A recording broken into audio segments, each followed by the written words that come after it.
Study Session 6, Arms of Government. The Executive. Introduction. The executive is the second branch of government. It is responsible for the execution of government policies. In this study session, we will explore the nature of executives, how executives are selected, and lastly, the functions of the executive arm of government. When you have studied this study session, you should be able to point out which organ of government carries out policies, determine the nature of the executive based on the system of government in power, present how to choose an executive, and outline the functions of the executive. The executive arm of government. The executive is the organ of government which is empowered by the law to implement or carry out the policies, laws, and decisions of the government, while the judiciary enjoys the power to interpret the laws.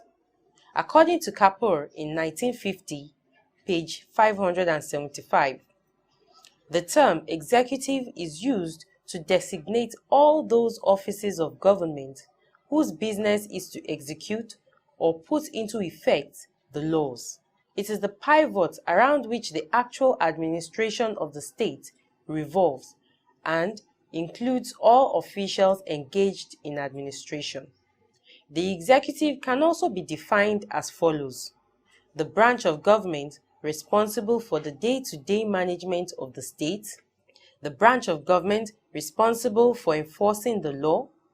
The executive arm of government is responsible for running the affairs of the state and for implementing the laws of the state as provided by the Constitution and enacted by the legislature. The executive is a very important organ of government, which other organs of government cannot do without. They always look up to her for the execution of their policies and laws. Apart from the legislature and judiciary, all other institutions and bodies in public service are under the control of the executive. It is extremely rare, if not impossible, to have a government without the executive branch. Even in situations where other branches are less visible, the executive branch is always visible. This is because of the pivotal role or roles it plays in the administration of the state. Still, in military regimes, where legislature, in the real sense of it, is missing, the executive still exists, in which the leader of the junta is the head of state and commander-in-chief of the armed forces. It is important to note that the executive's functions cover general administration of the state, including law enforcement. Therefore, such institutions like the police, the customs service, the immigration service, foods and drugs regulatory organizations like NAFDAC, among others, are under the tutelage of the executive arm of government. Nature of the executive. Nature of the executive is of two types, and these include 1. Real nature, and 2. Nominal nature. Real nature of the executive. This nature denotes the kind of executive branch of government in which the head of the executive council serves in capabilities of ceremonial head and head of government. This means that the head oversees the affairs of the government, especially as it relates to implementation of policies in the federal system. The regional governments may also have executive councils that function effectively, and they can operate independent of the central executive government. Under a presidential system like the United States of America and Nigeria, the president is both the head of state and head of government. Mr. President is more powerful than his or her counterpart under the parliamentary system of government. Nominal nature of the executive. As noted earlier, government type determines the nature of executive power. Under parliamentary system, the Prime Minister is the head of government. He plays the real executive roles and in company of other members of the cabinet carries out the business of government, while the president performs nominal roles as ceremonial head. The president does not participate in the real business of the executive branch. For instance, in Britain, the monarch as president is the head of state who only functions in executive capacity as ceremonial head, while the prime minister enjoys the real power. Nominal nature of executive therefore depicts limited roles played by an executive authority. Also, under the unitary system, the executive branch of the regional governments plays nominal role or roles because they don't enjoy any original power from the constitution except the one delegated to them by the central government. The government at the center can reduce or increase or withdraw such power at any time, even without prior notice. Methods of choosing the executive. According to Kapoor in 1950, page 579, there are 5 basic ways or methods through which the head of the executive can be chosen. These include the following. Hereditary principle. This method is popular in political systems which operate monarchy.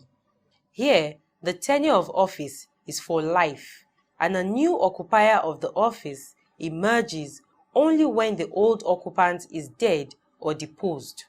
The deceased monarch will be replaced with one of his or her biological children or blood relations. Direct popular election. Here, the chief executive is chosen through election. The people give their mandate to a candidate of their choice to emerge as the chief executive officer. In this case, the tenure of the chief executive officer is specified by the constitution, which may vary from one country to another. For instance, in Nigeria, one can be elected as the president or the governor for a period of 4 years, which can only be renewed once. This means no executive officer can spend more than 8 years in office. Indirect election. The chief executive officer can also be chosen through an electoral college. The members of the electoral college are elected directly by the people, who in turn elect the chief executive through indirect electoral system. Election by legislature. This is another form of indirect election of the chief executive. It is not the same as the electoral college. Here, the chief executive is appointed by the parliament, as we have under the parliamentary government. In this case, the people or voters elect those going for legislative business directly. After the parliament has been inaugurated, the party with the majority seats will then appoint a person, often their leader, as the prime minister, alongside with the other party members to form the cabinet. The cabinet, being chaired by the prime minister, is empowered to be in charge of day-to-day administration of the state. Examples of this mode of choice of the executive can be found in Australia, Britain, and Pakistan, to mention a few. Nominated executive. The chief executive is not appointed through electoral or hereditary processes, but by imposition. During the colonial era in Nigeria and elsewhere, the chief executive officers, that is, the governors or governors general of colonial administration, were usually appointed by the respective imperial authorities. In colonial Nigeria, the head of the colonial administration was appointed by the queen, the monarch, rather than the local people. Under the military regimes, the ruler comes into power through nomination from among the officers with whom he staged the coup. Even an interim government can be set up in the time of war or emergency, in which the chief executive is chosen by nomination. For example, the interim national government led by Chief Ernest Shonekan, was put in place in Nigeria in 1993 by nomination from General Ibrahim Badamasi Babangida, IBB, towards the end of his military administration. Functions of the executive. 1. To deliberate and decide on policies to be submitted to the Parliament for lawmaking. 2. To give assent to bills before such bills can become laws. 3. To control trade with foreign countries. 4.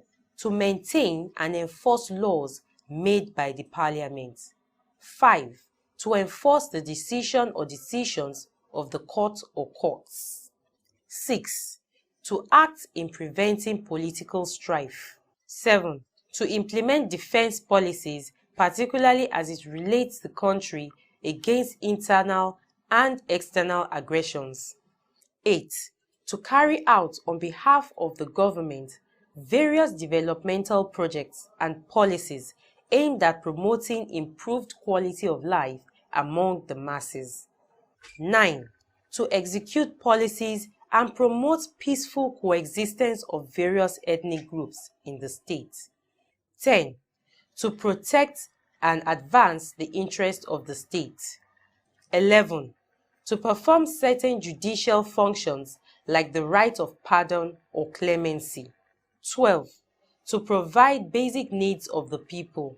13. To provide social amenities for the development of the country. 14. To prepare, defend, and execute the budget on annual basis. 15. To maintain good relations with friendly countries. And 16. To generate income for government. Study session summary.